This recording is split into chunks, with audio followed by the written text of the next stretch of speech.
Tem algumas coisas que foram mencionadas nessas palestras que a gente não viu aqui, então eu pensei em começar por aí. A primeira foi a tese, chamada tese da mente estendida. Tese da mente estendida que o Rodrigo mencionou na terça-feira passada. Essa tese foi apresentada num artigo que foi escrito por David Chalmers e Andy Clark. E foi publicado um tempo atrás. E o que essa tese propõe é que aquilo que nós chamamos de mente, as características, os atributos da nossa mente, podem ser estendidos para objetos fora daquilo que nós tradicionalmente chamamos a mente, seja ela uma coisa, uma substância, como Descartes, seja o cérebro. Então, por exemplo, se eu tomo nota de alguma coisa para me lembrar depois, isso daqui é um recurso que eu estou usando e que registra fisicamente as minhas memórias. E eles propõem, eles defendem, sustentam que não tem muita diferença entre guardar as memórias no cérebro ou numa mente abstrata ou aqui. Do ponto de vista funcional, dá no mesmo. Mesma coisa se eu for fazer um cálculo. Eu posso fazer esse cálculo de cabeça, na minha mente aqui, na minha mente concebida tradicionalmente, ou eu posso fazer esse cálculo usando uma calculadora ou lápis e papel. Eles dizem então que a nossa mente pode ser estendida dessas maneiras. Nossa mente não está só nessa substância cartesiana ou no cérebro, mas ela pode ser estendida para bem além daquilo que se entende por mente tradicional, tá? Então, essa é basicamente a tese da mente estendida. A mente não há nenhum limite físico, assim, funcional para aquilo que a nossa mente pode desempenhar. O que caracteriza um atributo mental depende basicamente das funções, de como a gente está executando aquelas funções. E o exercício daquelas funções mentais pode ocorrer com esses recursos adicionais, certo? Essa é a tese da mente estendida. Quer? Depende qual é a tua mente, pode em parte estar no computador, sim. As tuas memórias pessoais podem em parte estar no teu computador pessoal. Essa é a tese. Ela pode estar no teu celular, pode estar nesse caderno aí que tu está anotando coisas, né? E também as tuas habilidades mentais. As tuas habilidades mentais, as informações que tu guarda na tua mente e as habilidades mentais tuas podem em parte ser estendidas exatamente usando recursos tecnológicos. Então a escrita, por exemplo, isso não precisa ser entendido em termos assim só de tecnologia avançada. A escrita é uma maneira de guardar memórias, desenho, né? Certo? Bom, então, mas a outra tese que foi mencionada, dessa vez pelo Wilson Mendonça, foi a tese do externalismo.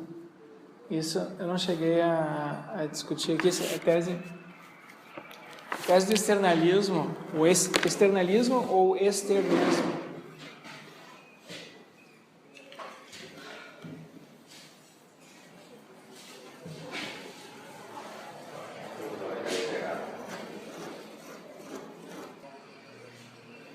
Externalismo ou externismo.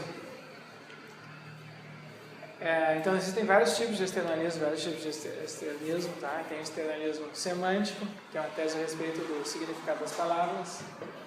Tem a tese do externalismo epistêmico, que é uma tese a respeito de como das atribuições de conhecimento às pessoas, ou da justificação do conhecimento, tá? E tem a tese do externismo, externalismo, a respeito da mente, dos conteúdos mentais. A tese do externismo semântico e a tese do externismo mental, a respeito do conteúdo das nossas mentes, basicamente, né, são correlatos, tá? Elas são versões de uma mesma tese. Elas foram apresentadas juntos, no mesmo argumento, inicialmente, por Hilary Putnam. Então, Hilary Putnam, um filósofo americano, é o responsável aqui por essa... Hilary Putnam apresentou essa tese num artigo clássico, que se chama O Significado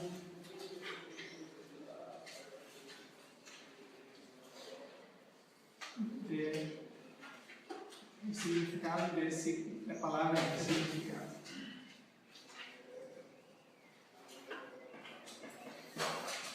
The Meaning of Meaning. Tá? Tem uma versão em português desse artigo, que foi traduzido por Alexandre Fonseca, um ex-orientando meu. Foi publicado na revista Cognicio Estudos, da PUC de São Paulo.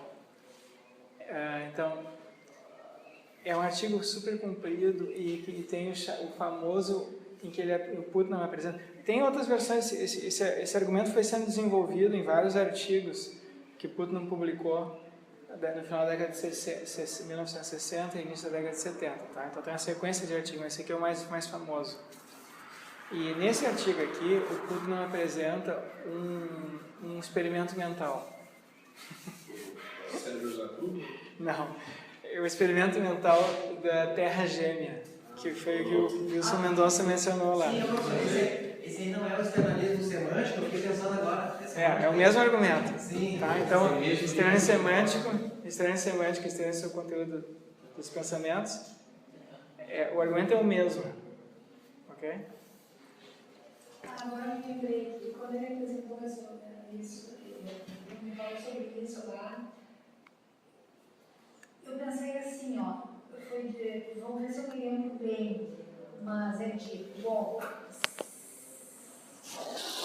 se eu tenho alguém na Terra Gêmea que é exatamente o que eu sou, igual a mim em todos os sentidos, tá? Mas só que a água dele não é a água dele é XYZ, aí ele já não é igual a mim em todos os sentidos. Porque a água que ele tem nas células dele não é H2O, é XYZ, então o postulado inicial já está correto. Por quê? Porque não tinha dito que o neutrónio lá era exatamente igual a mim. Exceto nesse item, a água. A água lá não é feita de H2O. O que eles chamam de água... Não é exatamente igual a mim. Ele não é exatamente igual a ti. Claro. Primeiro porque ele é um clone, então ele não é tu. Essa pessoa não é tu, né? Então tem a diferença numérica, certo? Ela é qualitativamente muito parecida contigo, mas não é idêntica porque o corpo dela não tem H2O, tem XYZ. Lá. É por isso que eu citei ele, né? Eu não sei como desenvolver a ideia, mas só que me ocorreu, mas já o início já não bate, porque não é a mesma pessoa. Sim, não é a mesma pessoa, mas o argumento não precisa disso. O argumento não diz que é a mesma pessoa, o argumento diz que é um sósia. É uma sósia tua. É exatamente igual. Não é exatamente igual, é como um clone, tá? O clone não é igual, tem a diferença numérica. Se eu pegar duas esferas de metal, que são feitas assim, sempre, se fosse possível fazer isso, talvez seja possível, mas aqui a gente não tem essa tecnologia, tá? Mas se fosse possível, digamos, que eu pegasse e conseguisse fabricar duas esferas de um metal, de uma liga de metal, sei lá, metal, alumínio, ferro, puro. A gente não faz isso aqui. Esses metais que a gente usa aqui são tudo misturado, né? E a gente não consegue purificar, tem sempre um resíduozinho lá de outros metais que em qualquer material. Mas digamos que a gente conseguisse, tá? Eliminar todos esses resíduos Então, se duas esferas, 100% ferro, 100% alumínio, 100% sei lá o que é, cobre, e as esferas são perfeitas, quer dizer, são realmente esféricas. Então, a gente tem dois objetos agora que são qualitativamente idênticos, certo? Se tu botares um aqui misturado, tu não vai conseguir saber qual é qual. Todas as características que um tem, o outro também tem. Mas não é o mesmo objeto, são dois objetos. Então tem pelo menos a diferença numérica, compreende? Esse aqui é um, esse aqui é o outro. Agora tu pode confundir os dois. A da água só se junta que tem duas diferenças, sabe? Uma diferença numérica e uma diferença da água. Exatamente. Então o que o Putnam diz não é que é a mesma pessoa, que são iguais. O que ele diz é que é um sósia. Um sósia, é uma sósia. Tá? É uma pessoa que é, enfim, que se eu olhar para ela e olhar para ti, eu não vou saber quem é quem. E além disso, lá tem uma cidade chamada Porto Alegre, que é igualzinha a nossa aqui. Eles falam português. Tudo que a gente faz, eles fazem lá. Então, se a gente fosse transportado para lá, a gente vai, estou em Porto Alegre. Né? Só que aí quando tu faz análise química da água lá, eles bebem água. A água, quando chove cai essa coisa, um líquido insípido, inodoro, incolor, que eles chamam de água também. Então parece que é igual, mas parece que é qualitativamente igual, mas eles quando a gente faz análise química, tu vê que é uma coisa muito diferente de H2O, certo? Então é uma coisa que... Aí o Putnam diz, é tão complicada a forma que eu nem sei qual é, eu vou abreviar aqui, XYZ. Certo?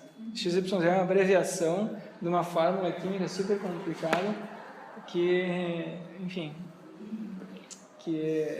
mas cujas propriedades, cujos atributos dessa substância são indiscerníveis dos da água. Mas esse é o bonito da história, né? Seca eu entendi. Então, para mim, nessa terra, a água seria H2O. Né? Isso, quando a gente usa a palavra água, nós nos referimos a H2O, sim. Isso. E para mim, o 2... Aí não é tu, né? Sim, aquele cara lá é outra pessoa. Tá, então esse outro, o outro, até melhor ainda. O outro, né, quando ele diz água e funciona como água, ele precisa dizer. Isso. Nossa, isso aqui é filosofia da mente, né? Claro, é ao mesmo tempo filosofia da mente e filosofia da linguagem, porque a gente está falando agora, quando eu penso água, do que eu estou pensando? Estou pensando em H2O? Enfim...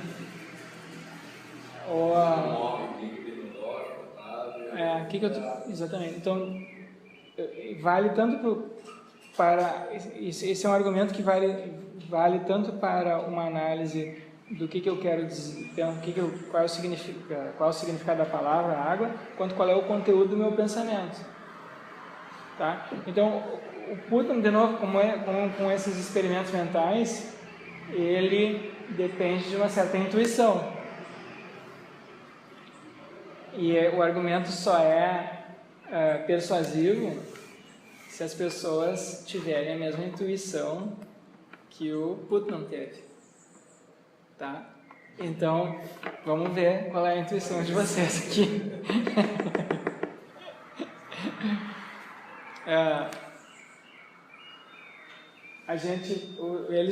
Eles lá chamam eles usam a água para fazer essas coisas, né? A mesma coisa que nós fazemos aqui, chamam de água. Aí a gente traz uma amostra da água de lá para cá, faz análise química e descobre, não é H2O, é XYZ.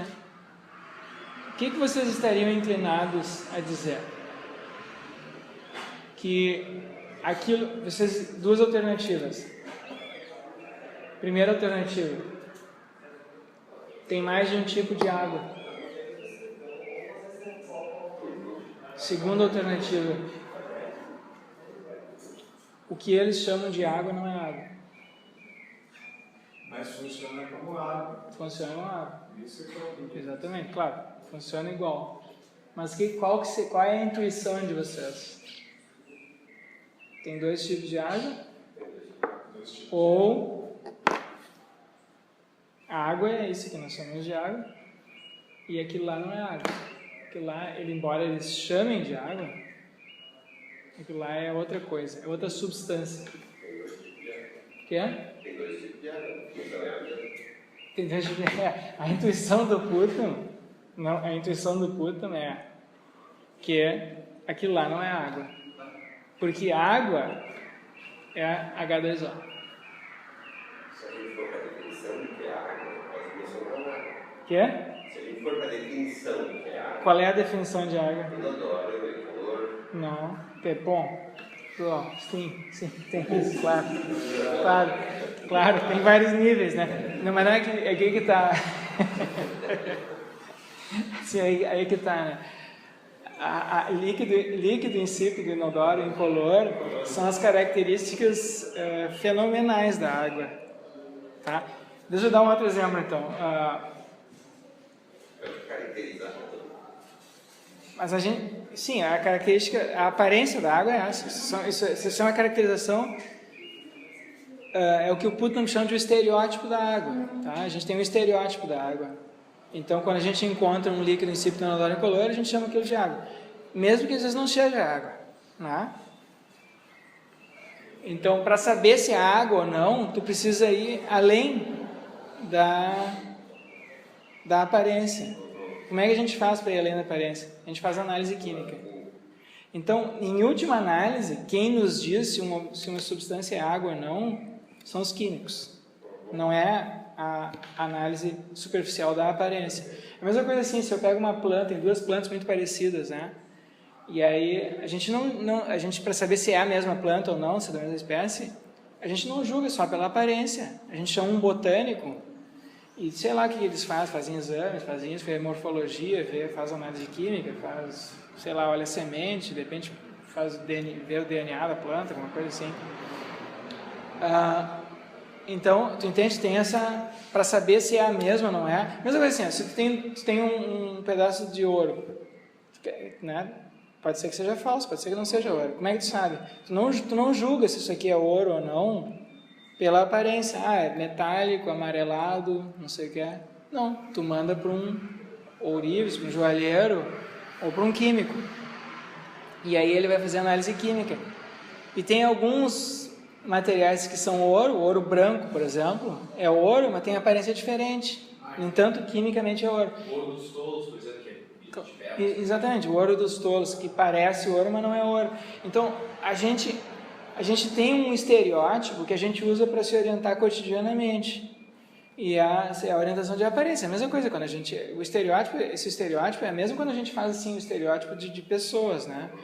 Tem um estereótipo dos italianos, o estereótipo dos judeus, o estereótipo dos alemães, dos japoneses. Mas é óbvio que o sujeito pode ter aquele estereótipo e não ser desses países aí, e pode ser desses países não ter esse estereótipo, certo?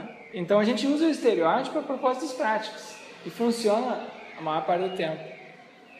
Mas, se a gente quer saber mesmo o que algo é, a gente tem que ir além do estereótipo. A gente tem que analisar a coisa mesmo, individualmente, usando os recursos que a gente tem à disposição. E hoje, para análise de substâncias, os recursos que a gente tem à disposição são os recursos químicos e físicos, tá?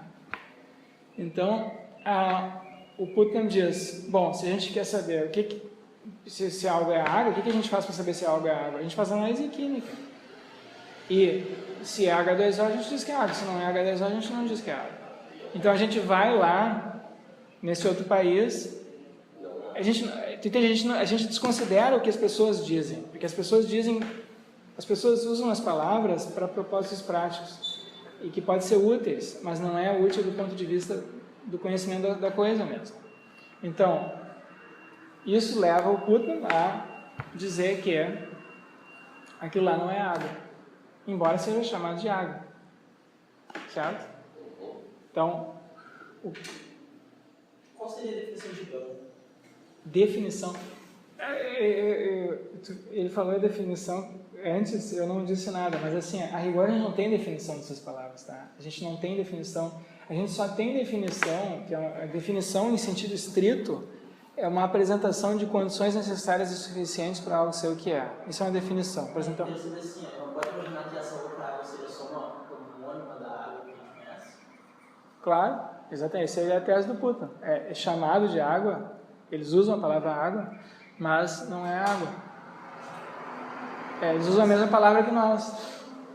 Que um banco não é a mesma coisa que o banco do dinheiro? Um banco de praça não é a mesma coisa que o banco do dinheiro? É a mesma coisa.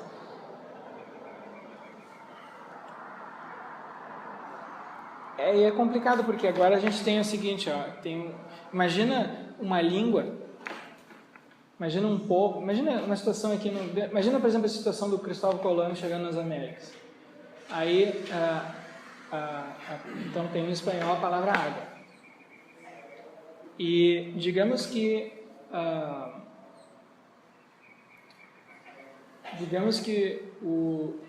os astecas, enfim, têm palavras que soem igual a água, mas se refere a alguma outra coisa. Então é outra língua, tu entende? Isso que esse pessoal fala lá naquele país, embora seja análogo, ele teve um desenvolvimento próprio. Então é diferente do nosso, que é? Só não é água para ele? Que sim. Como é que é? Só não é água para ele. Para ele quem? Voltando à terra gêmea. Sim. Se a outra pessoa chama aquilo de água, é água para ela. Claro, ela chama. Sim, o que essa pessoa na terra gêmea quer dizer com água é diferente do que a gente quer dizer com água aqui. Então, o significado de água no nosso uso da palavra água é H2O. E no significado da palavra água lá é XYZ. Mas o que isso significa? Embora a aparência seja a mesma, as funções sejam as mesmas, e embora as pessoas, em geral, quando a gente está falando de água, a gente não está pensando em H2O, a gente está só pensando em líquido, incipient, odor, incolor. Então, o conteúdo do pensamento pode até ser o mesmo. Tu pode até, uma criança, por exemplo, lá quando fala, não sabe nada de química. Então, a criança lá quando fala água está se referindo a XYZ, e uma criança aqui quando fala água está se referindo a H2O. Então, essa é a tese do Putnam, certo? Então, o que ele está dizendo é que o significado das palavras e o conteúdo dos pensamentos é, em parte, determinado pelo ambiente em que a pessoa está, e não pelo que ela pensa a respeito daquele conteúdo, daquela palavra, daquele objeto. Tá? Então, essa é uma... Compreende? Uma pessoa que ele não pode dizer que aquilo não é água. Quê? Ele também não pode dizer que aquilo não é água. Porque imagina que no sítio na terra gêmea, vem um cientista, vem pra cá, vendo que a gente chama aquilo de água, e eles falam, não, XYZ é água, não é água dos homens. Só em gato. Claro, eles vão dizer a mesma coisa. Então ninguém Claro. realmente pode dizer o que é água, a não ser a água em si. Quê? A água não fala. Tá, não, eu só tô dizendo, tipo, ninguém realmente sabe o que é água, porque você pode ter uma terra gêmea que vai dizer que é outra coisa. Não, Só quando a gente usa água, a gente quer dizer a XY. Não, eu entendo. Eu só tô dizendo que assim, ó, ele diz, pelo que você falou, que o que ele chama de XYZ não é água, mas não é água pra ele só. Tipo assim, ó, o Pedro é indivíduo da terra gêmea. Pedro tem que tomar XYZ. E o Paulo é igual ao Pedro? Então, Pedro e Paulo. Na terra, ele tem que tomar H2O. Sim, sim. Então, assim, isso eu acho bonito porque é uma questão de neurociência e de ética. Né? Então, assim, eu não posso dar H2O para o Pedro. Não vai morrer. Vice-versa, igual. Não acontece nada. Bota amor no lugar de água, é mais complicado. Não sei se... Bom, qual é a conclusão do Putnam é essa, tá? O significado... Porque o que ele está dizendo aí? O significado das palavras e a especificação do conteúdo dos meus pensamentos não tem como ser feita internalisticamente. Esse é o argumento dele. Tá? Eu não tenho como dizer assim, ó, eu tenho circunstâncias em que eu não sei bem o que eu estou pensando. Eu não tenho como... Os meus próprios pensamentos não são completamente transparentes para mim mesmo. Porque tem coisas a respeito do ambiente em que eu me encontro que eu posso ignorar. E em geral a gente ignora. Em geral a gente ignora a maior parte do ambiente em que a gente vive. E no entanto a gente fala de coisas, né? A gente fala de coisas.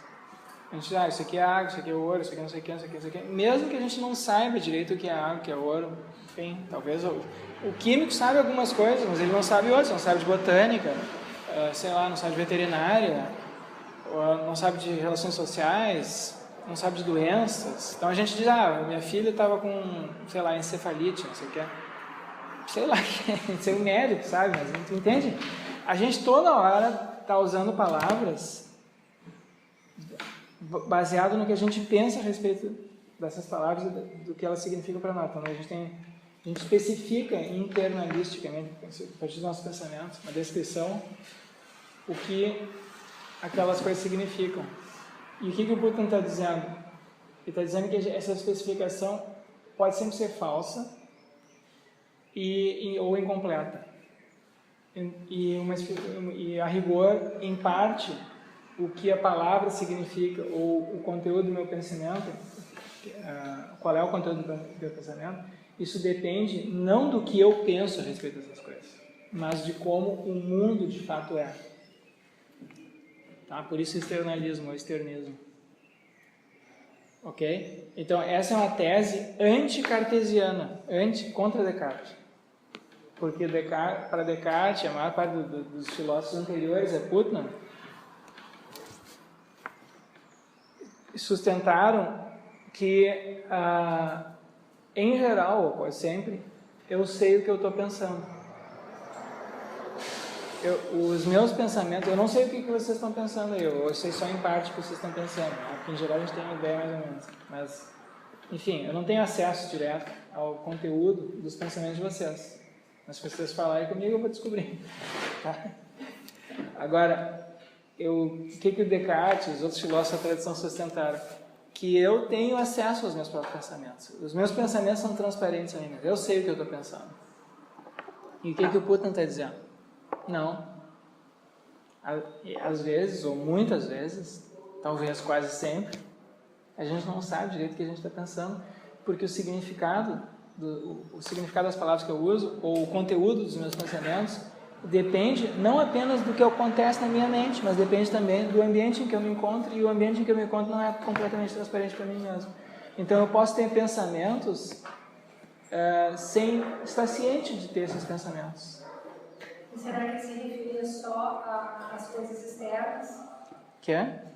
E será que ele se refere só a esses conteúdos, a influência das coisas externas sobre esses pensamentos? Será que ele no caso também se referiu a conteúdos mentais menos que ele também não tem acesso? Por exemplo? Não tem certeza se eu sou. Assim, não, esse argumento aqui vale para essas coisas externas. Tá? Não pode ser. Mas tem isso também. Em função disso, eu não posso dizer que eu sou. Quê? Em função do pensamento do futuro, eu não posso dizer que eu existo, eu não posso dizer que eu sou. Pode dizer. Não, o argumento é o argumento de Descartes, que eu não posso duvidar da minha própria existência, esse continua valendo. Tá? Agora, o que o Descartes supôs é assim, eu posso não saber como, o que o Descartes argumentou. Eu posso não saber como o mundo é, eu posso estar enganado a respeito de como o mundo é e tal. Mas eu não tenho como me enganar a respeito do que eu estou pensando. Porque sou eu que estou pensando. E está aqui. Né? Então... Eu posso me enganar sobre o que eu estou pensando. O Putnam está dizendo que exatamente, tu pode perfeitamente bem se enganar a respeito do que tu está pensando, e talvez essa seja uma situação muito comum. Porque o conteúdo dos nossos pensamentos não depende apenas só dos nossos pensamentos, mas depende também do que são aquilo a que os nossos pensamentos se referem, o que são essas coisas. Eu posso extrapolar isso para que ela não existe. Quer? Não. Eu posso extrapolar para que ela não existe. Não pode. Não pode. Não tem nenhum argumento que vai nesse sentido. Então, tu pode ter pensamento. Então, digamos assim,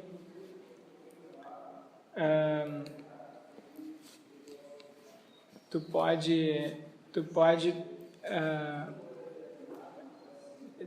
pode ter pensamentos, por exemplo, a respeito de água, de ouro, de tigre, de plantas, e está enganado a respeito do que exatamente tu está pensando. Tá? Tu pensa que está pensando uma coisa, mas na verdade tu está pensando outra, porque o conteúdo do teu pensamento não depende só de ti, depende também do ambiente em que tu se encontras. Esse é o argumento do Putnam. Certo? Não é cético. Não. Tá. Não, tá. Ok? Bom, então isso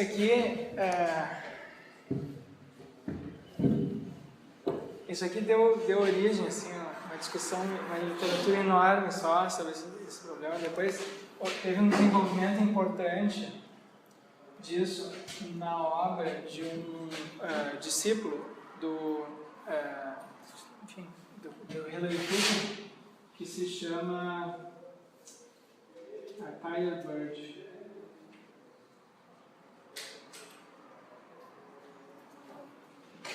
Tyler Bird, esse é um filósofo que está... O Hilary Clinton morreu há uns anos atrás, 2, 3 anos atrás, eu não me lembro quantos anos atrás.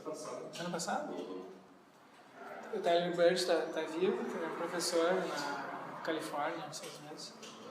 E ele diz assim, bom, se o que o Putnam está dizendo é verdadeiro, ele aceitou, então não faz muito sentido eu falar em interno e externamente, né? Porque se os conteúdos dos meus pensamentos são em partes determinados por coisas que estão fora, então a própria ideia de um externo e internamente não faz sentido. Então ele refaz os argumentos do Putnam, dessa vez sem experimentos mentais, e ele propõe uma tese que ele chamou de anti-individualismo.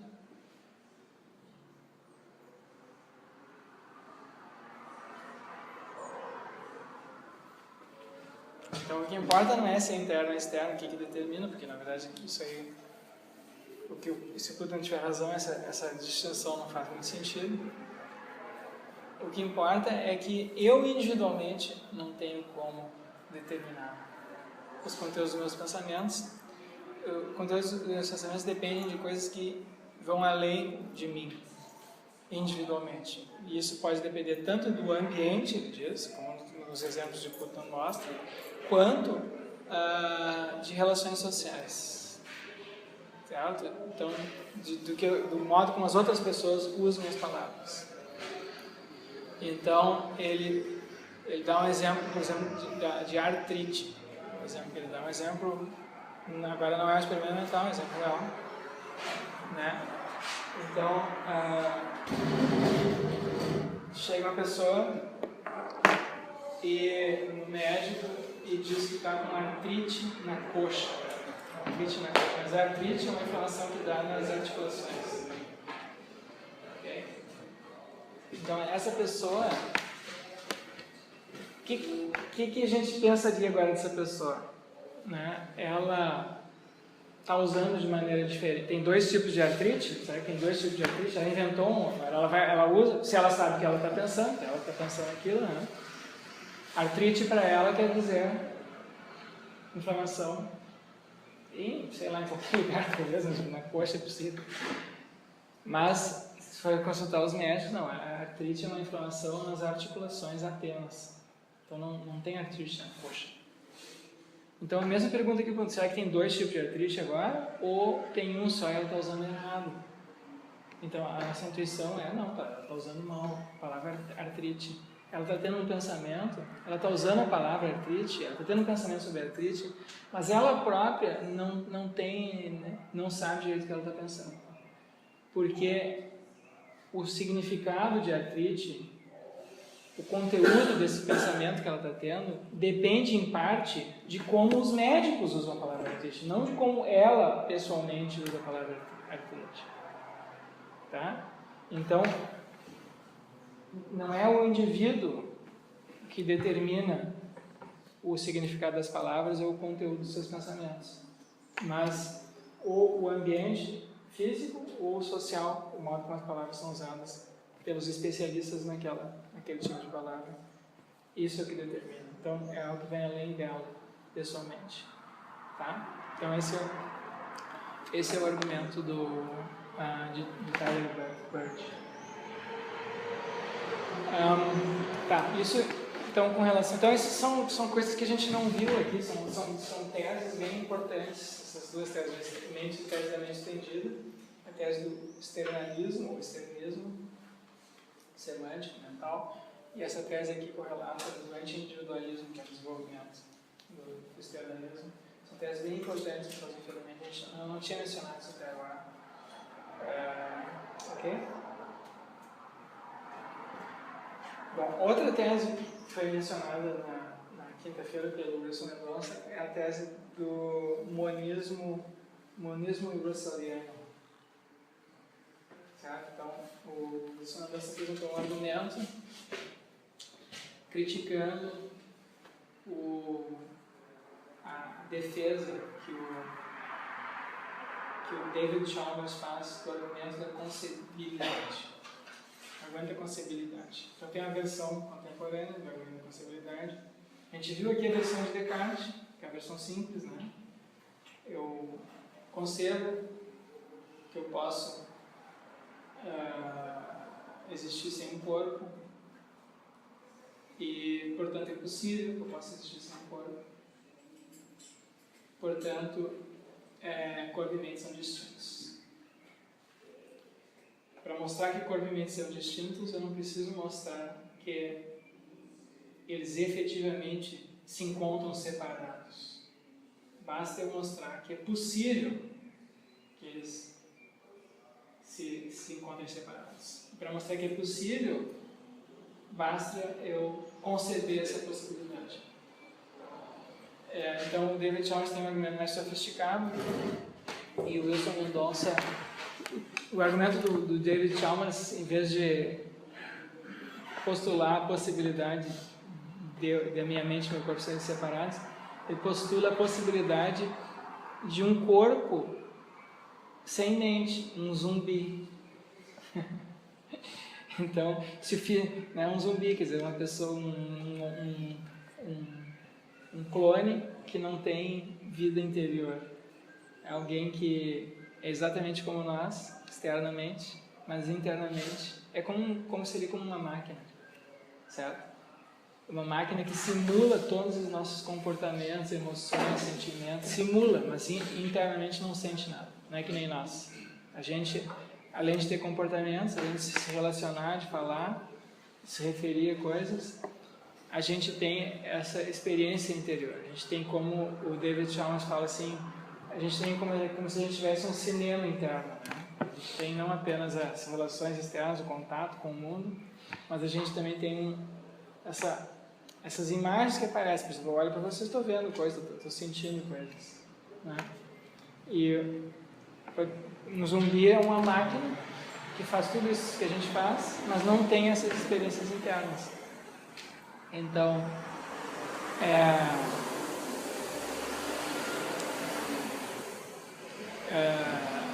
então, será que zumbis são possíveis, são concebíveis? Então, o David Chalmers quer argumentar que sim, mesmo que não existam, mas são pelo menos possíveis. E se são possíveis, então eu teria uma separação entre corpo e mente. Tá? Seria possível mostrar que a minha mente é algo adicional, que não basta eu ter um corpo. Eu poderia ter um corpo que é igual ao nosso, mas carece de vida interior. E se isso é possível, então isso é um argumento do dualismo. Porque isso aí sugere que a mente é algo a mais. Eu poderia ter tudo que a gente tem no corpo, todas as funções realizadas, mas não ter essa mente. Tá? Então, como a gente tem mente, a gente sabe que a gente tem a experiência interna, direta, né, da nossa própria mente, então isso mostraria, isso é um argumento a favor do dualismo. Nesse caso não haveria causação mental, haveria só a causação física, então. No zumbi? Do zumbi. Seria como um autômato, um robô, exatamente. Certo? E tudo é físico, ele não tem nada mental. Ele faz um artifício, né? Que o mental não seria corporal. O mental não é corporal, não. O mental não é físico, né? Não é físico. Sim. Esse é o argumento do David Chalmers, isso que ele quer mostrar. O David Chalmers, ele é... Mas ele já parte dessa separação. Né? Que o mental não é físico? É um argumento. É um argumento. Sim, o David Chalmers escreveu um livro que se chama A Mente Consciente. Quando é que foi publicado isso? Na década de 90? 96, eu acho. Esse é o livro mais influente em favor do dualismo contemporaneamente, tá? E o David Chalmers foi ainda é, em parte, um defensor do dualismo. Mas, nos últimos anos, ele vem defendendo o panpsiquismo. Então, um argumento para o dualismo é esse, o argumento da concebilidade, certo? Então tem a versão cartesiana e tem essa versão mais contemporânea agora do David. Ele usa um pode, uma coisa lógica, depois ele vai dar a realidade para a lógica, depois de volta para tipo Descartes. Né? Sim. Essa é uma crítica. Assim. Sim. Ele já parte que o mental do não zumbi não seria físico. O zumbi não teria mente. Não teria mente. Não teria mente. Será que é possível? Essa é a pergunta. É possível um organismo que seja exatamente como nós, como um organismo humano, que tenha todos os nossos atributos físicos, tá? Enfim, nasce, cresce, se reproduz, ingere, metaboliza, né? Sistema imunológico, tudo que a gente tem fisicamente, esse organismo tem. Mas ele não tem vida interior. Será que é possível isso? Será que é logicamente possível? Não assim, talvez fisicamente não seja, talvez fisicamente não seja possível. Mas será que é logicamente possível isso? Aí o David Chalmers diz que sim. Diz que do ponto de vista lógico, não há nada que me impeça de conceber isso. E se eu posso conceber, então é possível. Ele passa do concebível para o possível. Eu posso pensar. Vocês não conseguem imaginar isso agora? Como uma ficção, tá? Vocês não conseguem imaginar essa possibilidade? Um cientista aí, enfim, os robôs estão ficando sofisticados, aí o cara inventa aquelas carnes, sabe que já tem em laboratório, né? Carne é produzida em laboratório, né? Então agora tu começa a sofisticar aquilo, tu cria uma orelha, um nariz, o olho, tu cria tudo, né? Aí tu cria um organismo igualzinho ao nosso, no laboratório. Então ele tem os atributos idênticos aos nossos. Ele anda, caminha, se comunica, fala. Tu fala com ele, ele diz que está sentindo isso, aquilo, que gostou daquilo, que não gostou, que torce pro Colorado, que não sei o que. Ele fala tudo que uma pessoa normal aí falaria.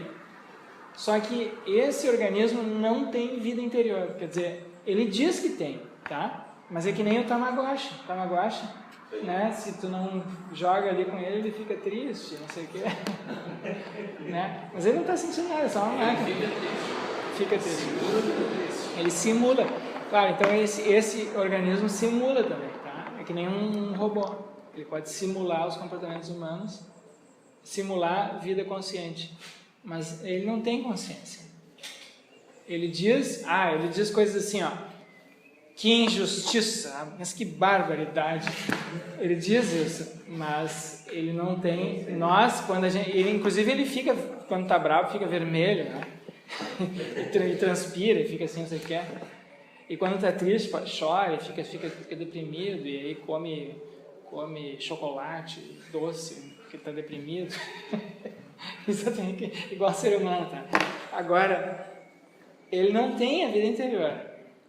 Esse é o ponto. É possível isso? É possível um organismo que seja assim? Se tu acha que é possível, então o Chalmers te fisgou, que agora tu tá com um pé no dualismo, um passo no dualismo. É isso que eu não consigo entender. Eu acho que eu não tô. Por quê? Por quê? Porque esse robô todo aqui não me explica, mas eu tô com a palavra prova na cabeça, tá? Eu não sei a palavra, mas já falei. De que aquele outro indivíduo aqui não é o robô, o mental dele, né, seja separado, ou não seja uma consequência ou uma expressão do físico dele. Entendeu? Então esse robô existe ali, que simula aquele programa fantástico.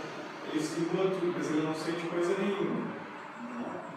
Então ele não tem... Ele diz que sente, mas não sente. Tá, mas é o lá dentro. Tá, não tem nada. Isso. Mas eu não consigo... Tá, ok, aceito, feito. Mas trazer para um cão, digamos, para não botar um ser humano, de que ele não tem... Eu acho que o cão tem mente, porque ele está lá, ele sabe que é ele, né? Então, Descartes estava errado. Então, a gente está lá, ele sabe que ele é o cão. Não sei. Vamos E ver. o tanto é que o Chalmers está falando nos artigos do panpsiquismo, né? Claro. Tá, mas... Assim, eu não consigo... Tá, ele me pegou, mas eu vou especialmente... Tu aceita a possibilidade de um zumbi? Tu aceita? Aceito. Bom, então, o que isso mostra? Que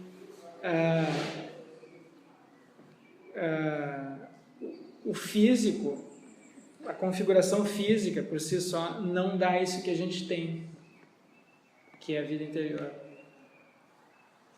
Então, o mental é algo adicional, é algo separado disso, da física. Quer dizer, separado no sentido de que ele é algo a mais. Não basta tu ter a configuração física. Nós temos as duas coisas.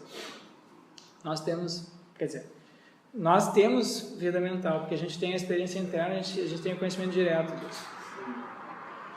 E se tu concede que tu poderia haver um organismo que é fisicamente indistinguível de um ser humano, mas que não tem isso, então pronto, agora tu mostrou que o físico e o mental são coisas diferentes. Tu pode ter um sem o outro.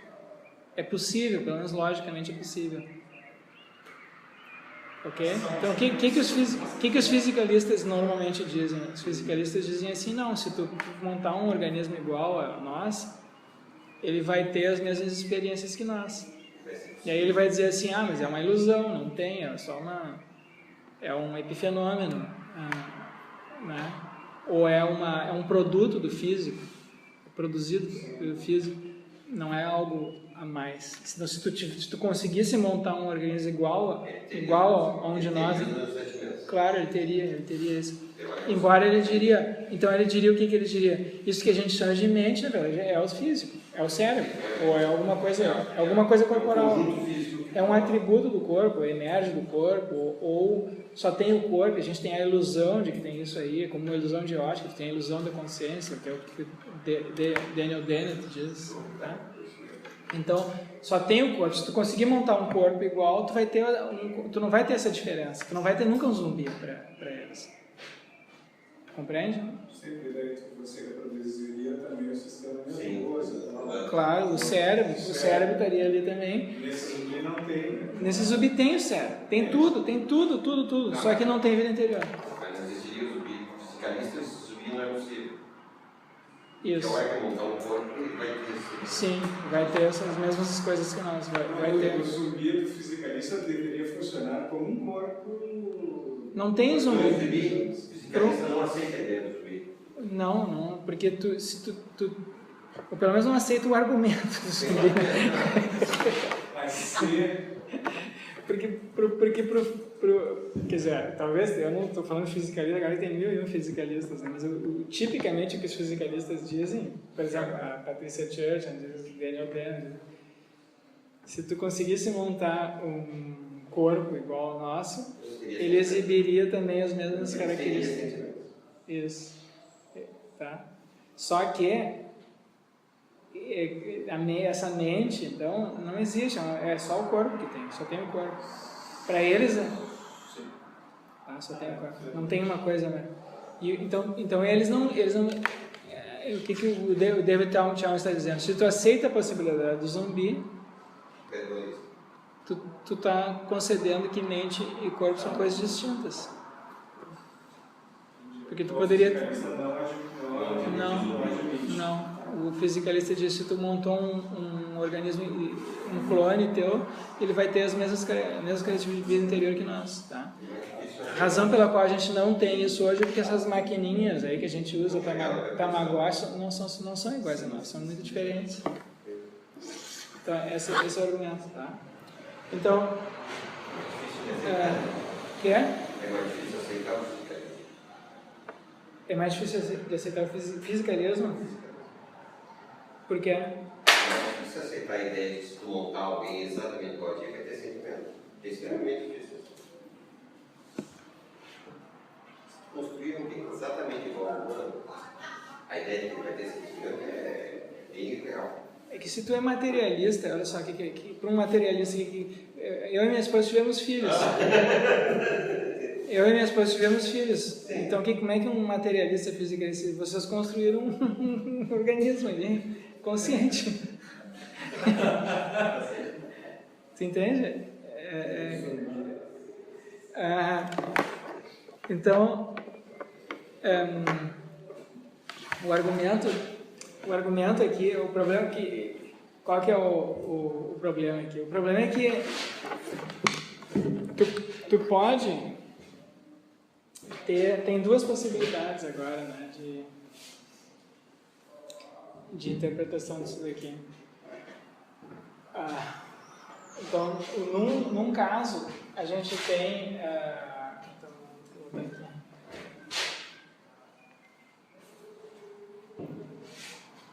Num caso, a gente tem que... na conclusão do argumento do David Chalmers, ele diz assim, olha, ou se zumbis são possíveis, então, ou a gente tem dualismo, porque mente e corpo são coisas distintas, ou a gente tem monismo russeliano. Isso que eu queria chegar. O que é o monismo russeliano? Então, o fisicalismo pode ser interpretado de duas maneiras. O fisicalismo pode ser interpretado de duas maneiras, tá? O fisicalismo é a tese de que tudo que há é físico. Só existem coisas, só existe aquilo que é postulado ou pressuposto pelas descrições físicas do mundo. Essa é a tese fisicalista. E a física, em princípio, é uma teoria que pretende ser completa. Ela nos dá uma... embora as teorias ainda estejam em desenvolvimento, ela pretende descrever tudo o que há. Tá? Diferente, por exemplo, da biologia, que descreve só os organismos vivos. Diferente, por exemplo, da sociologia, que só descreve as relações sociais. Enfim, a gente tem diversas ciências que são ciências parciais da natureza, mas a física não. Então, os fisicalistas dizem não há nada no mundo que não seja físico. Agora, esse fisicalismo tem uma versão estrita e tem uma versão ampla.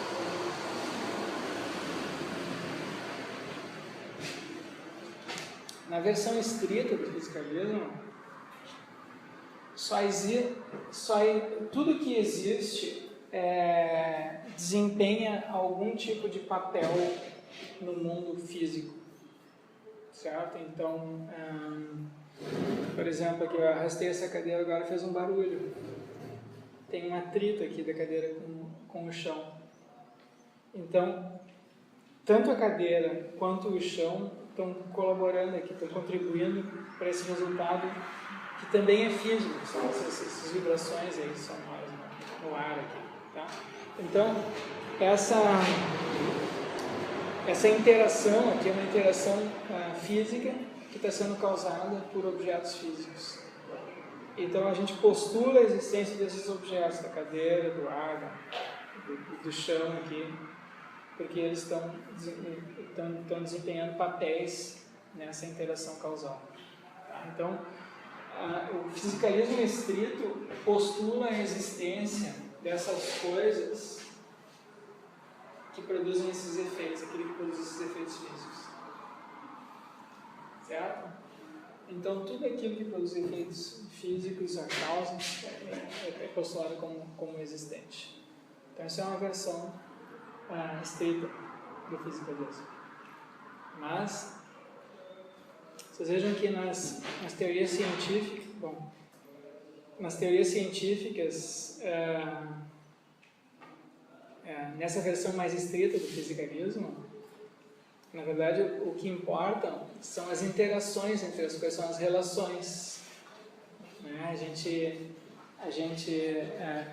Aqui tem uma relação, por exemplo, a caneta batendo na mesa, ou as minhas cordas vocais aqui produzindo esses sons, ou a luz aqui refletindo. O que a gente tem são interações, e no fundo o que a física descreveria seriam essas interações.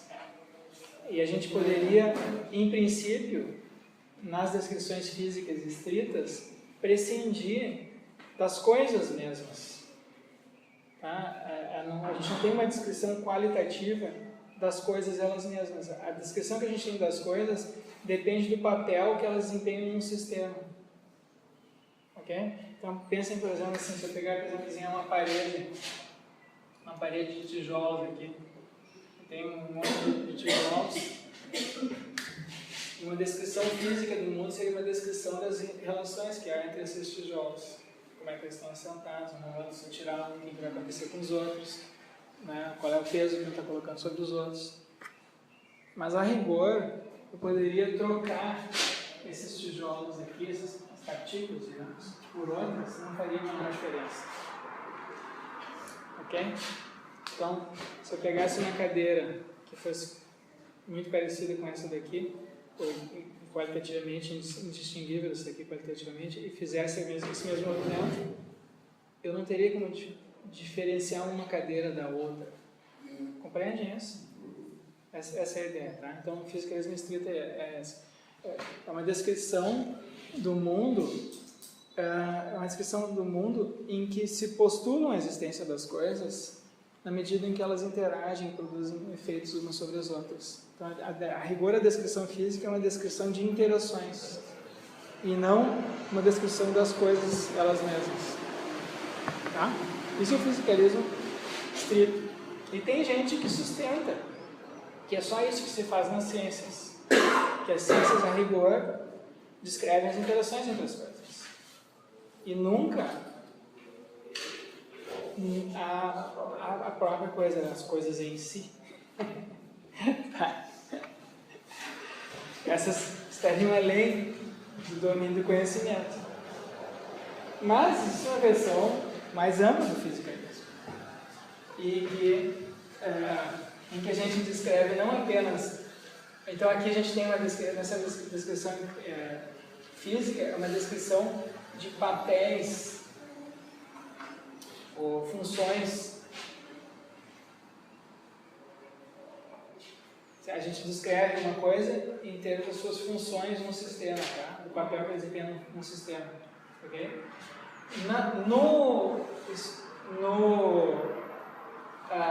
No fisicalismo amplo, tu teria, isso que o professor diz, a gente teria não apenas a descrição dos papéis ou funções, mas também a qualidade, aquilo que a coisa é, ou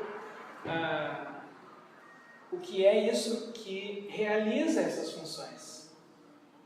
Tá? A gente tem a descrição dos objetos na medida em que eles desempenham funções, mas também a gente tem a descrição dos objetos na medida em que eles realizam determinadas funções. Tá? Então a gente tem funções e a realização dessas funções. Descrição de objetos, na medida que pelo seu papel funcional, e a descrição de objetos, na medida que realiza essas funções. Ok? Então, vamos pegar agora fisicalismo com relação à mente. A mente seria descrita em termos das funções que ela realiza. Então, eu tenho o que a minha mente faz? A mente eu me lembro de algumas coisas, eu faço inferências, faço cálculos, eu manifesto vontades, desejos, eu falo, né? A minha mente aqui coordena o meu corpo. Que são funções que a mente faz. E essa descrição estrita aqui da mente, ela é uma descrição que não é que desconsidera essas experiências subjetivas que a gente tem, porque as experiências subjetivas, quando a gente aquele elemento qualitativo, o qualia, da nossa experiência subjetiva, o qualia, ele a rigor não desempenha nenhum papel, ou não parece desempenhar nenhum papel funcional, pela mesma maneira como os filósofos às vezes escrevem. Então, por exemplo, que nem os exemplos que tipicamente são usados nessas discussões. É o exemplo preferido do Ned Block. Aqui tem uma caneta verde e uma caneta azul. Eu tenho uma experiência qualitativa do verde e tenho uma experiência qualitativa do azul, vocês também. Mas para o desempenho das funções aqui que a gente faz aqui na nossa mente, não é isso que importa, porque tu poderia estar tendo a experiência trocada, nós poderíamos ter espectros de cores invertidos aqui, tá? Então, a experiência que tu tem olhando para cá é a experiência que eu tenho olhando para cá, e vice-versa. Mas nós dois chamamos isso aqui de verde, nós dois chamamos isso aqui de azul, e tudo que tu faz, todas as tuas interações com isso daqui, são parecidas com as interações que eu tenho com isso daqui também, embora a experiência interna que tu tenha. Então, para a realização de funções, a experiência qualitativa interna não parece ter nenhum papel causal. Compreende? Não parece desempenhar nenhuma função. Porque só importam as relações. Então, tu sabe que isso aqui é diferente disso aqui. E eu também sei. E agora, tu faz se está trocado ou não está trocado. Compreende? Então, agora, se eu for levar em consideração não apenas as relações que as coisas têm umas com as outras, mas também o que é que realiza aquela função na minha mente, então agora a experiência qualitativa é importante, tá? Então agora eu tenho que levar em consideração na descrição fisicalista não apenas a função, mas o que é a minha mente que realiza aquela função. E quando eu descrevo coisas verdes, quando eu digo que o verde é diferente do azul, eu não estou apenas relacionando, agora eu também tem algo na minha mente que realiza essa função, que é essa experiência qualitativa. Então, o fisicalismo nesse sentido amplo,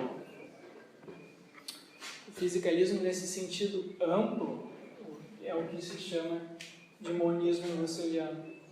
Só que esse monismo russeliano agora é compatível com o panpsiquismo. O panpsiquismo é um tipo de monismo russeliano. Que agora eu tenho uma descrição unificada do mundo, eu poderia, em princípio, ter uma descrição única do mundo, em termos fisicalistas, só que essa descrição fisicalista, ampla, por ser ampla, inclui aquilo que, tipicamente, nas teorias físicas, é desconsiderado, essa é a realização dessas funções. Tá? Então, por isso é que o David Chalmers diz, no final do artigo dele, se zumbis são possíveis, então eu tenho uma dessas duas coisas.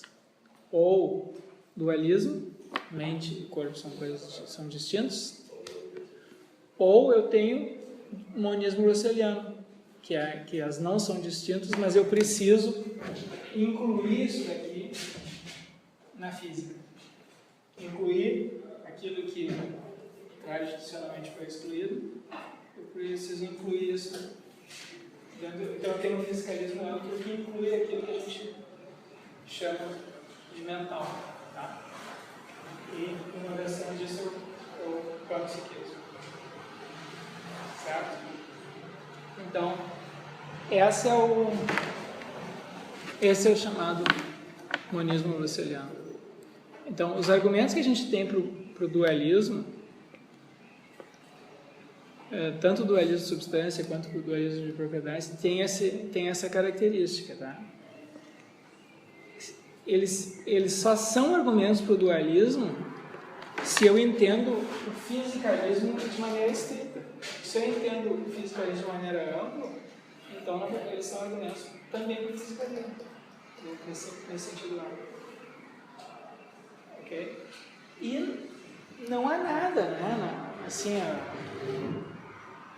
mas é uma questão agora filosófica sobre o conhecimento, e na verdade, e mais especificamente sobre a física e mais em geral sobre o conhecimento. Tá? Quando a gente diz que sabe alguma coisa, quando a gente faz uma descrição a respeito do mundo, nessa descrição, nesse conhecimento, ou nessa teoria física, o que a gente está descrevendo são apenas as relações que as coisas têm umas com as outras, ou a gente está também incluindo aí um certo conhecimento daquilo que realiza aquelas funções. Então, por exemplo, o ônibus passou agora ali pela rua aqui atrás do prédio. Então, o que significa isso? Tem um conjunto de relações aqui, né? Tem a relação nossa com o ônibus, o barulho chegando até aqui, o ônibus passando pela rua, em certa velocidade. Então, o movimento do ônibus na rua nas teorias físicas descrito exclusivamente em termos relacionais. Certo? Então, será que além disso tem também um conhecimento assim direto, nosso contato com o ônibus, a experiência do ônibus? Será que isso também faz parte do nosso conhecimento? Ou isso que a gente chama de conhecimento é limitado a esse conjunto de relações? Será que se eu tivesse uma descrição completa das relações que há entre todas as coisas no universo, isso aí seria uma descrição completa de tudo que há? Ou eu preciso ter também não apenas uma descrição das relações, mas também um conhecimento das coisas elas mesmas? Isso que está em questão, tá? Então tem gente que sustenta uma, tem gente que sustenta a outra posição. Então, por exemplo, se vocês pegarem os textos de Rudolf Carnap, positivista lógico, tem um trecho do livro famoso dele, Aufbau, em que ele sustenta a concepção essa relacional. Né? Se eu descrevo as relações, eu descrevi tudo. O resto é subjetivo, não é conhecimento. Conhecimento objetivo é só de relações. E tem gente que diz, não, o Russell diz, não, eu tenho o knowledge by acquaintance, que é o conhecimento direto. Certo? Eu tenho conhecimento de relações, mas todo conhecimento de relações para Russell está ancorado num knowledge by acquaintance. Então, essa é uma questão assim, mais geral, mais profunda de conhecimento, tá?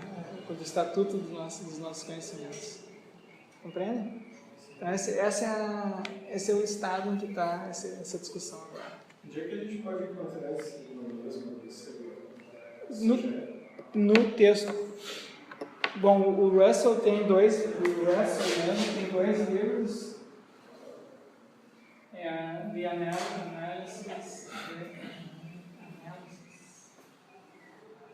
Como é que é análise? Com Y do lugar. Ele tem um livro que é The Analysis of Mind, The Analysis of Matter. E tem outro que é The Analysis of Mind, se não me engano, esse aqui tá. Esse aqui eu tenho ali na sala, se quiser dar uma olhada. Mas tem um outro também. Os dois falam disso.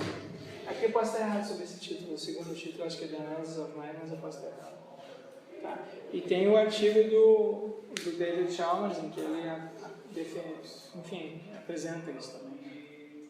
Para quem quiser ver, enfim, tá. O panpsiquismo, quando ele se inclina pro panpsiquismo. Sim. Sim. No sentido do fiscalismo amplo. Exatamente. Mas esse é difícil, né? Tem que conceder, né? Porque é que nada assim, não existe uma definição de física, vocês entendem? Assim, o que os físicos fizeram no passado é diferente do que eles fazem hoje. Por exemplo, sei lá, 50 anos atrás ninguém sabia, por exemplo, de matéria e energia escura. No entanto, hoje eles dizem que 96, sei lá, 4, 6% do universo é feito de matéria e energia escura. Essa é uma coisa que nunca foi detectada, é postulada, ela nunca foi observada, ela não interage com a matéria visível. Tudo isso que a gente estuda aí no ensino médio, né? Física, química, isso aí é de forma minúsculo, é 4% no máximo do universo. O resto tudo é desconhecido. Mas é que isso é recente também, é daquilo da partícula de Deus. Então a gente... Não, a partícula de Deus é parte da matéria conhecida, tá? E já era postulada antes, tá? Então assim, então a gente não sabe como é que a física vai progredir no futuro, compreende? Se ela vai incluir outras coisas. Então, a gente não tem como dizer a física é assim, fisicalismo é assim, ou está restrito, vai ser... Uma coisa é tu ser fisicalista e dizer assim, tudo é redutível às teorias que nós temos hoje, mas ninguém sustenta isso. Nenhum filósofo fisicalista sustenta que a mente é redutível à física que nós temos hoje, porque todos eles sabem das limitações da física atual. Então se tu não está dizendo isso, se tu não está reduzindo, tu não está sendo reducionista nesse sentido, dizendo que a física, nos termos que ela se apresenta hoje, será capaz no futuro de explicar a mente humana, a consciência, por exemplo. Se tu não está dizendo isso, então o que tu está dizendo? Tu está dizendo que vai haver uma evolução na física. Aí tu tem duas alternativas, essa evolução vai continuar aqui, ou ela vai incluir coisas que hoje são desconsideradas. Então isso tu não tem como saber de antemão, entende?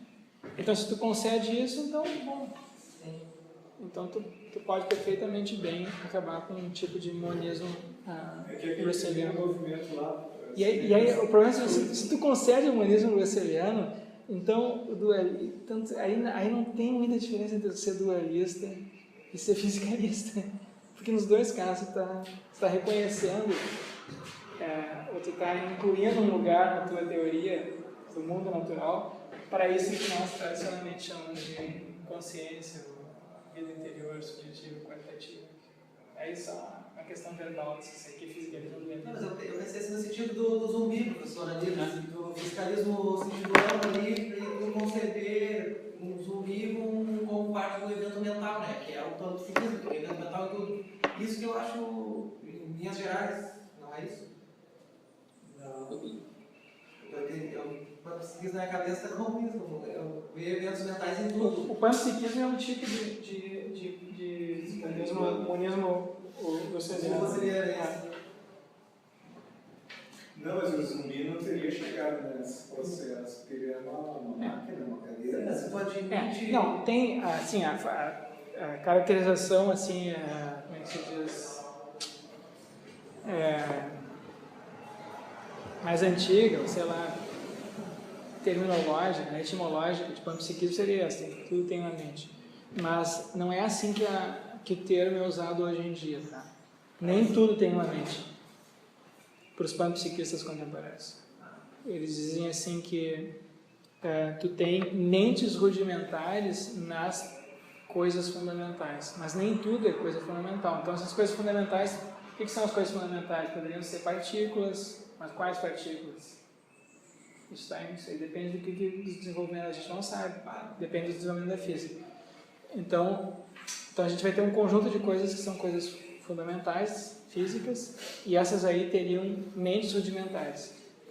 Aí tu junta essas coisas, aí forma aglomerados, por exemplo, aqui tem um aglomerado. Mas esse aglomerado não necessariamente tem uma mente diferente agora. Tu pode ter um aglomerado de mentes rudimentares que não forma uma nova mente. E aqui tu tem um outro aglomerado de partículas, só que esse aglomerado aqui, ó, também tem uma mente diferente das mentes, tá? Então esse é o problema aí, porque tu tem um problema análogo ao dualismo, que é o de como é que tu passa de mentes rudimentares, um monte de mentes rudimentares, para uma mente agora consciente, como a nossa. Esse é o problema da combinação. Essa dúvida é quando ele bota a evolução, né? Eu acho que é nesse artigo, também lembro, assim, a questão de evolução, né? Sim. Ele bota lá, não sei, acho que ele usa o fóton, como se o fóton soubesse o que ele tem que fazer, uma espécie de, não sei se ele usa ele ou outra pessoa, bota o fóton, como se o fóton soubesse. Tá. Não, David Chalmers não. Bom, posso estar enganado, não sei se tem algum texto dele falando disso. Deixa só, eu vou encerrar por aqui, eu vou encerrar um pouco mais cedo hoje, que eu vou ter que pegar as crianças mais cedo na escola.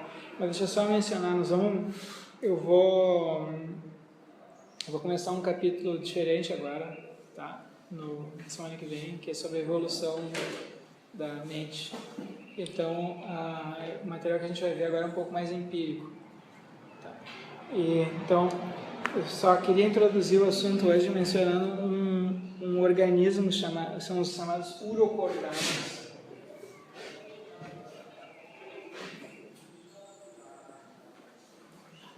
Urocordados. Um tipo de organismo que no início da sua vida ele tem um sistema nervoso central. E ele usa esse sistema nervoso central, muito rudimentar. São plantas aquáticas que se alimentam de plâncton. Então, eles têm um tubo, por esse tubo entra água, e aí a água é filtrada e o plâncton fica ali, eles digerem o plâncton, tá? Então, um bicho muito simples. E no início da vida ele tem um sistema nervoso central. Então ele usa esse sistema nervoso central para se locomover e achar um lugar para ficar. Quando ele acha esse lugar para ficar, uma pedra, alguma coisa, ele gruda ali, fica ali. E o que ele faz logo depois que ele se fixa num lugar? Ele destrói o seu cérebro.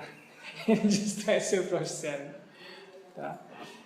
Então, isso é apresentado como um indício de que o sistema nervoso central nos organismos evoluiu para a locomoção. Os organismos que têm algum tipo de sistema nervoso central se locomovem. As plantas não têm sistema nervoso central porque elas não têm locomoção. Então, a evolução do sistema nervoso central, a evolução da percepção, a evolução das funções, depois mais tarde a consciência, são todas evolutivamente ligadas à seleção de habilidades para a locomoção, segundo os biólogos evolucionistas. Tá?